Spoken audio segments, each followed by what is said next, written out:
कहते हैं आज़ादी दुनिया की सबसे कीमती चीज है, लेकिन इंसान को उसकी कीमत तभी समझ आती है जब वो उसे छीन ली जाए। आज की हमारी कहानी ऐसे ही शख्स के बारे में है जिससे उसकी आज़ादी उससे छीन ली जाती है। कहानी की शुरुआत में हम एक अमेरिकन इंजीनियर को देखते हैं जो अपनी वाइफ ग्रे के साथ कुछ महीनों के लिए रशिया आया था। काइल का काम बहुत जरूरी था, लेकिन इसी वजह से उसकी वाइफ उससे बहुत नाराज रहती थी। वो कहती है, तुम हमेशा काम में ही लगे रहते हो, कभी मेरे लिए वक्त नहीं निकालते। जिस पर काइल उसे समझाता है कि बस कुछ दिन और फिर हम अमेरिका लौट जाएंगे।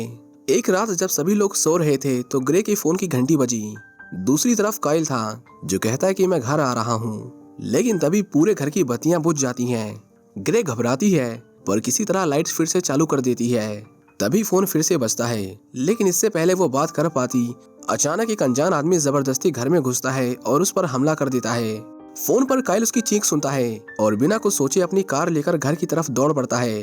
बारिश में तेज स्पीड में गाड़ी भगाते हुए वे अपने घर में पहुंचता है, लेकिन तब तक बहुत देर हो चुकी थी। जब तक काइल घर पर पहुंचता है, ग्रे की लाश सोफे पर पड़ी होती है। उसे किसी ने बड़ी बेरहमी से मार डाला था। तभी वो घुसपैठिया जो अभी भी घर में था अचानक काइल पर हमला कर देता है। दोनों में झगड़ा होता है, लेकिन वो भाग निकलता है। काइल उसे पकड़ने के लिए उसके पीछे दौड़ता है। कोविक एक ट्रेन में चढ़ जाता है और वहीं काइल उसे ढूंढ लेता है। गुस्से से भरा काइल उस पर टूट पड़ता है। लड़ाई इतनी भयंकर थी कि दोनों ट्रेन से गिर जाते हैं। किसी तरह काइल कोविक को पकड़ लेता है, लेकिन तभी काइल सड़क के बीच गिरता है और एक मोटरसाइकिल उसे कुचल कर चली जाती है। ठीक उसी समय पुलिस आती है और काइल को अरेस्ट कर लिया जाता है। कुछ दिनों बाद कोविक को अदालत में पेश किया गया, लेकिन जज उसे निर्दोष घोषित कर देता है। काइल का वकील उसे बताता है कि कोविक का परिवार बहुत अमीर है, उन्होंने जज को खरीद लिया। कोर्ट से निकलते समय कोविक मुस्कुराकर ताने देता है और कहता है कि तुम कुछ नहीं कर सकते, तुम्हारी वाइफ मर चुकी है और मैं आजाद घूम रहा हूँ। इंसाफ के नाम पर यह मजाक देख काइल के अंदर आग जल उठती है।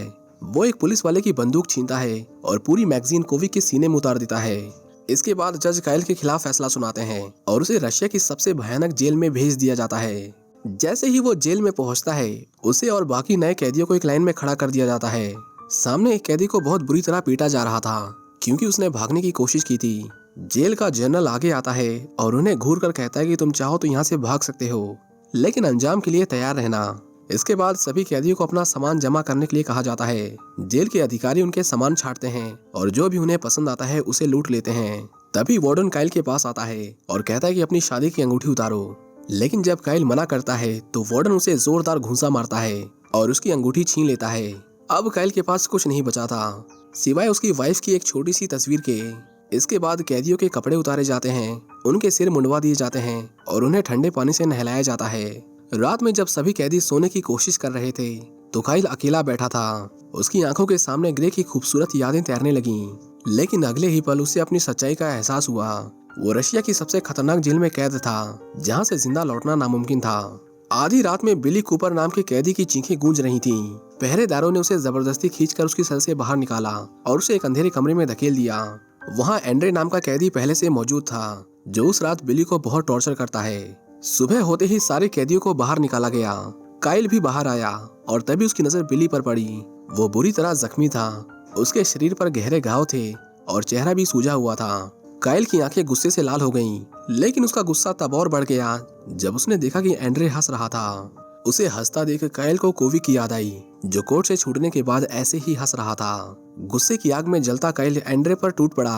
दोनों के बीच घमासान लड़ाई छिड़ गई। चारों तरफ कैदी और गार्ड्स चीखने लगे, लेकिन काइल ने एक बार भी पीछे हटने की कोशिश नहीं की।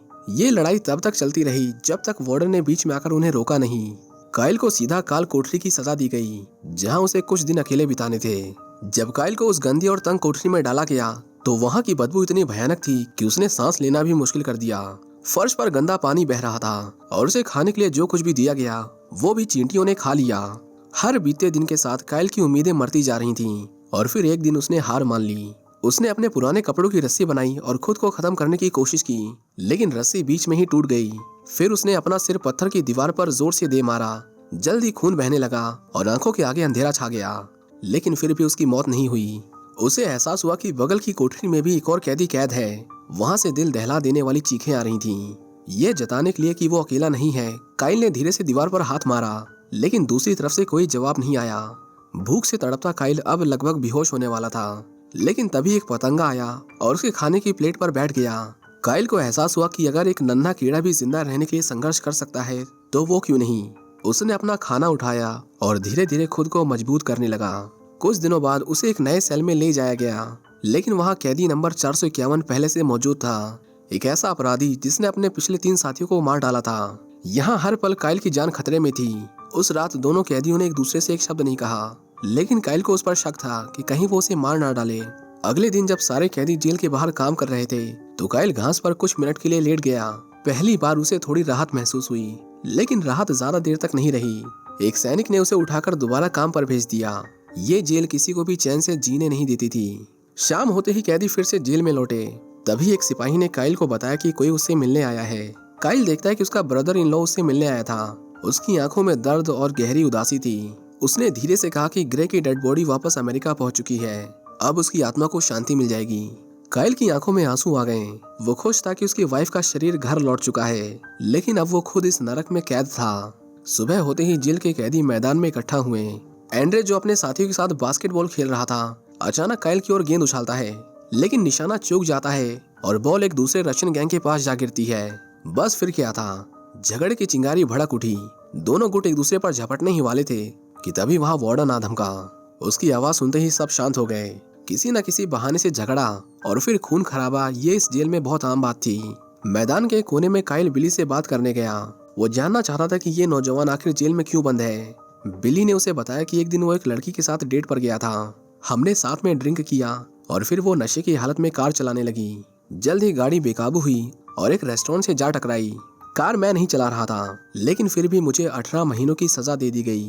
काइल बिली की कहानी समझ ही रहा था कि तभी मलाकाई वहां आ पहुंचा। उसने कहा, मैंने तुम्हारा केस अखबार में पढ़ा था, तुमने उसे खत्म करके सही किया। काइल को समझ आया कि मलाकाई जेल में बहुत सालों से रह रहा था। उसने इस मौके का फायदा उठाकर उससे जेल के बारे में बहुत कुछ जान लिया। काइल को पता चला कि एंड्रे जेल के गार्ड्स को घूस देकर हर चीज हासिल कर सकता है।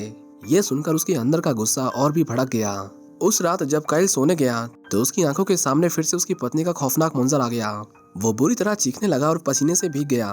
तभी कैदी नंबर 451 जो उसी सेल में था, अचानक उठ खड़ा हुआ और उसका गला दबाने लगा। काइल ने खुद को छुड़ाने की कोशिश की और फिर उस कैदी ने अचानक उसे छोड़ दिया। काइल को समझ नहीं आया कि ये आदमी कौन है और इसके इरादे क्या हैं, लेकिन एक बात साफ थी कि ये कैदी उसे कभी भी मार सकता था। सुबह सभी कैदियों को ब्रेकफास्ट के लिए ले जाया गया। कैफेटेरिया में एंड्रे काइल की प्लेट में थूकने के बाद बिली को परेशान करने लगा। काइल गुस्से में उठने ही वाला था कि तभी दूसरे कैदी ने उसे रोक लिया। वहीं दूसरी ओर मैदान में एक और लड़ाई की तैयारी हो रही थी।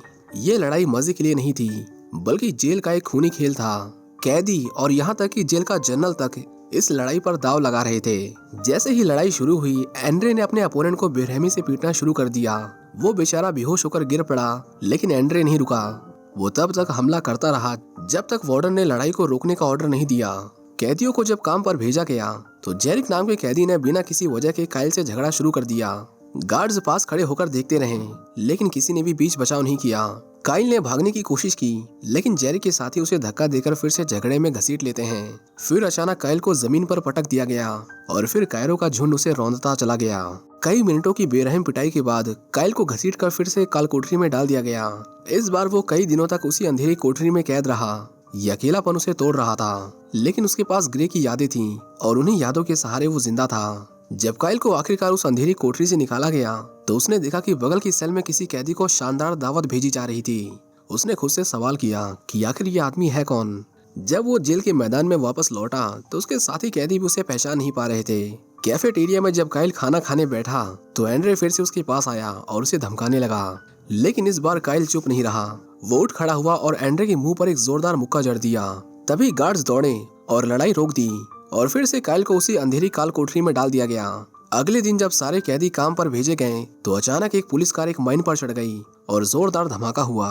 बिली ने इस मौके का फायदा उठाया और वहां से भाग निकला।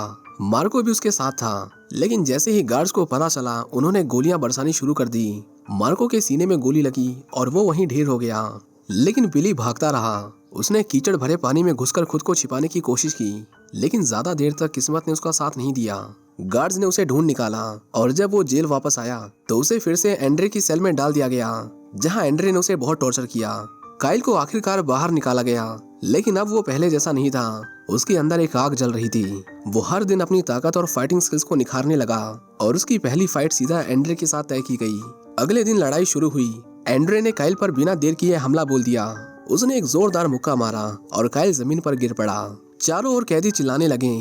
कुछ एंड्रे का नाम ले रहे थे तो कुछ बस खून बहता देखने के लिए उतावले थे। काइल ने खुद को संभालने की कोशिश की, लेकिन एंड्रे ने एक बार फिर से उसे गिरा दिया। गार्ड्स आपस में बातें कर रहे थे कि ये मुकाबला जल्दी खत्म होने वाला है, लेकिन तभी काइल ने पलटवार किया और अपनी पूरी ताकत से एंड्रे की गर्दन में दांत गड़ा दिए। जेल के अधिकारी उसे बचाने के लिए दौड़े, लेकिन एंड्रे का इतना खून बह चुका था कि उसने आखिर में अपना दम तोड़ दिया। एंड्रे की मौत के बाद काइल को हर लड़ाई में उतारा जाने लगा। अब वो इस जेल का सबसे बेहतरीन फाइटर बन चुका था और इससे गार्ड्स की कमाई भी खूब बढ़ रही थी। जब जेरिक के साथ उसकी लड़ाई हुई तो काइल ने एक भी चोट खाए बिना उसे धूल चटा दी। जेरिक ने हाफते हुए कहा, बस करो, मैं हार मानता हूँ। काइल ने सिर उठाया और पीछे हटने लगा, लेकिन वार्डन ने ऑर्डर दिया कि इसे खत्म करो। काइल में उसे इनकार करने की हिम्मत नहीं थी। उसने जेरिक के सिर पर एक लात मारी और उसे मार डाला। दूर खड़ा कैदी नंबर 451 ये सब देख रहा था। उसे अपने साथी कैदी पर तरस आ रहा था। उसने कहा कि अब ये वो काइल नहीं रहा, वो एक कठपुतली बन चुका है। उस रात काइल सो नहीं पाया। वो सोचने लगा कि क्या वो भी उसी गंदे खेल का हिस्सा बन चुका है जिससे वो नफरत करता था। सुबह होते ही उसने अपनी दाढ़ी और सिर के बाल काट दिए। उसने फैसला किया कि अब वो और नहीं लड़ेगा। वहीं दूसरी ओर बिली इस जेल में और नहीं रह सकता था। उसने मलाकाई से मदद मांगी और रात होते ही बिली ने भागने की कोशिश शुरू कर दी, लेकिन इस बार भी वो पकड़ा गया। मलाकाई ने उसे धोखा दिया था। बदले में वार्डन ने उसे कुछ दवाइयों के डब्बे दिए। कैदी 451 ने ये सब देख लिया। उसे पता चल चुका था कि मलाकाई वार्डन का जासूस था। अगली सुबह जब कैदी अपनी सेल से बाहर आए तो काइल ने बिली को जमीन पर बुरी हालत में पड़ा पाया। जल्द ही वो दम तोड़ देता है, जिसके बाद काइल फैसला करता है कि वो बिली को इंसाफ दिलाएगा। आखिरकार काइल और वालिया के बीच लड़ाई का दिन आ गया, लेकिन जैसे ही मुकाबला शुरू हुआ काइल ने एक भी वार नहीं किया।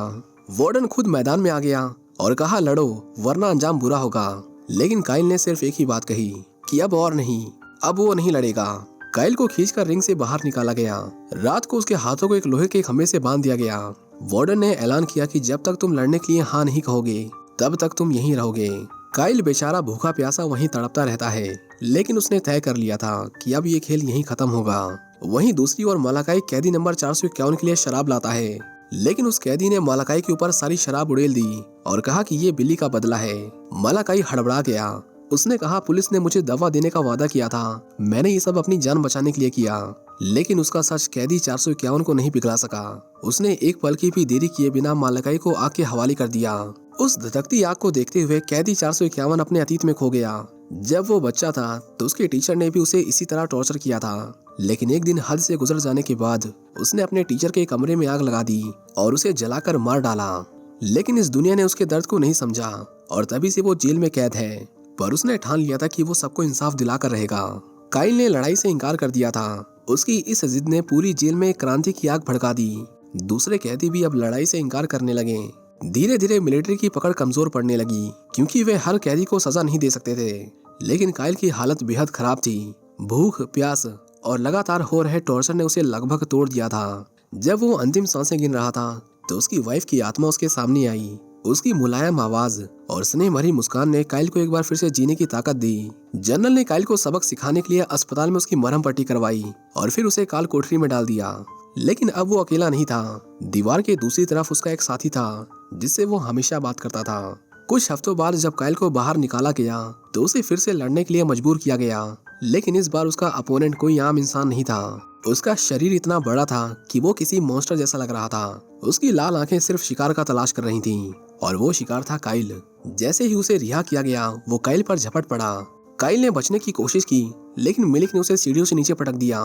गार्ड्स ये नजारा हंसते हुए देख रहे थे। मिलिक ने काइल की गर्दन पकड़ ली। उसका दम घुटने लगा और सब कुछ धुंधला पड़ने लगा। लेकिन तभी काइल ने पास के दरवाजे पर जोर से मुक्का मारा। आवाज सुनते ही मिलिक रुक गया। तभी काइल को समझ आया कि ये वही कैदी था जिससे वो हमेशा काल कोठरी में रहते हुए बात करता था। वार्डन ने ऑर्डर दिया कि लड़ो, अगर नहीं लड़ोगे तो मरोगे। लेकिन मिलिक अब काइल का दोस्त बन चुका था। वार्डन ने बंदूक तान ली, पर तभी कैदी भड़क उठे। उन्होंने नारे लगाने शुरू कर दिए और जेल में विद्रोह छिड़ गया। वार्डन ने काइल को गोली मारने की कोशिश की, लेकिन मिलिक ने खुद को उसके सामने खड़ा कर दिया। मिलिक ने काइल के हाथों में अपनी आखिरी सांसें ली और उसकी मौत हो गई। अब कैदियों ने पूरी जेल को अपने कब्जे में ले लिया था। इसी बीच काइल और कैदी नंबर 451 चुपचाप जेल से बाहर निकलने की प्लानिंग बना रहे थे।